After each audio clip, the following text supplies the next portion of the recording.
আজকে আমার আলোচনার বিষয় প্রস্রাবের নালী চিকন হয়ে যাওয়ার কারণ এবং হোমিওপ্যাথি চিকিৎসা। দেশের এবং প্রবাসের ভাই বোনদের প্রতি সালাম। আসসালামু আলাইকুম। আমি প্রভাষক ডাক্তার রিক্তা পারভিন, হোমিওপ্যাথি এবং আয়ুর্বেদিক চিকিৎসক। অনেক পুরুষ অভিযোগ করে থাকেন বা চিকিৎসা নিতে চান যে তাদের প্রস্রাব চিকন ধারে হচ্ছে, প্রস্রাব ক্লিয়ার হচ্ছে না, প্রস্রাব থেমে থেমে হয় এবং অনেক কষ্ট হয়, জ্বালাপোড়া করে, ব্যথা করে।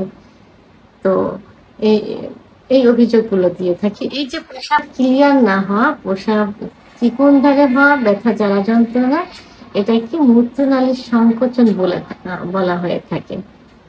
তো এই যে মূত্রনালীর সংকোচন, এটা কিন্তু বিভিন্ন কারণে হয়ে থাকে। প্রাথমিক অবস্থায় কিন্তু সমস্যাগুলো থাকে না।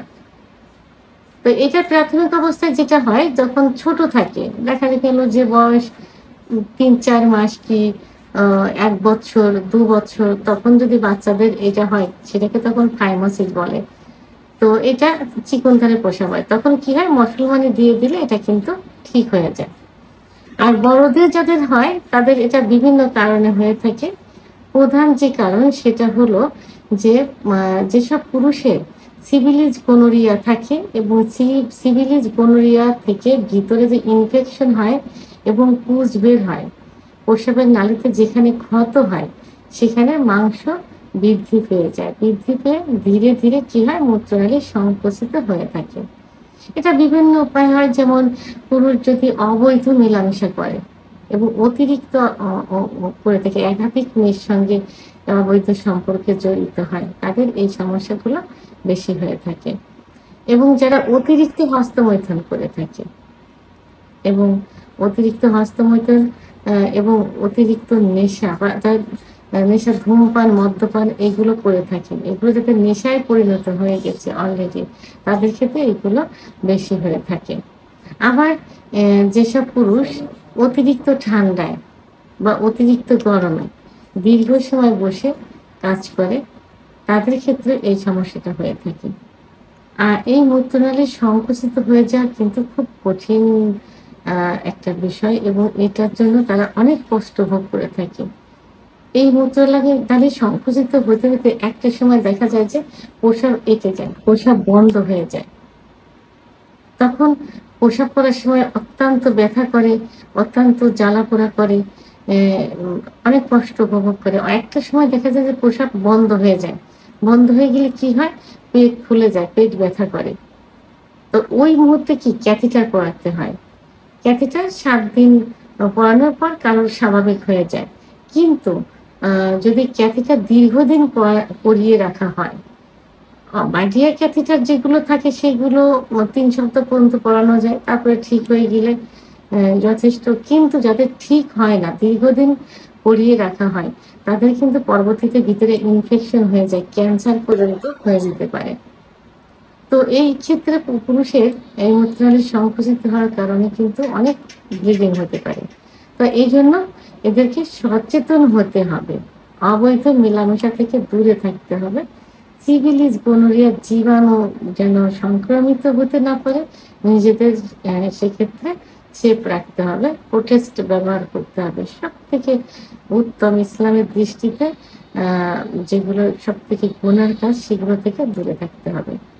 তো এক্ষেত্রে আমি হোমিওপ্যাথিতে মাত্র ৩টি মেডিসিন নিয়ে কথা বলবো। এই ৩টি মেডিসিন ঠিক মতো যদি সেবন করা যায়, তাহলে এর থেকে বেরিয়ে আসা সম্ভব হবে।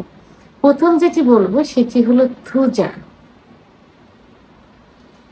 থুজা ওষুধটা এমনই একটা মেডিসিন যেটা এই রোগের জন্য খুবই ভালো কাজ করে থাকে। থুজা ওষুধ প্রথমে টেনেম দিয়ে শুরু করলেই হবে, টেনেম। তো এই টেনেম ওষুধটি হাফ গ্রাম কেনা যেতে পারে। হাফ গ্রাম মাত্র ৩ দিন সেবন করতে হবে। হাফ গ্রাম থুজা টেনেম প্রতিদিন সকালে খালি পেটে, পরপর ৩ দিন খালি পেটে ২ ফোঁটা জিহ্বার মধ্যে সেবন করতে হবে, খাবার আধা ঘন্টা পূর্বে। এর ভিতরে কোনো কাঁচা পেঁয়াজ ঝাল এবং দাঁত মাজা যে পেস্ট এগুলো ব্যবহার করা যাবে না। এভাবে পরপর 3 দিন সেবন করতে হবে। থুজা টেনাম। দ্বিতীয় যে ওষুধটি বলবো সেটা হলো ক্লিমেটিস। এটা প্রাথমিক কোর্সে 30 ব্যবহার করতে হবে। এটা 2 ফোঁটা জিহ্বার উপর দিয়ে সকালে, দুপুরে এবং রাত্রে 3 বার সেবন করতে হবে। তো যে 3 দিন থুজা টেনেম খেতে হবে, তো ভোরে খালি পেটে ওই 3 দিন আপনার এটা একটু ডিফারেন্সে খেতে হবে। অর্থাৎ ওটা ভোরে যদি 7টার দিকে খান, 6টার দিকে খান, সেই ক্ষেত্রে এটা 9টা 10টায় খেতে হবে ক্লিমেটিস।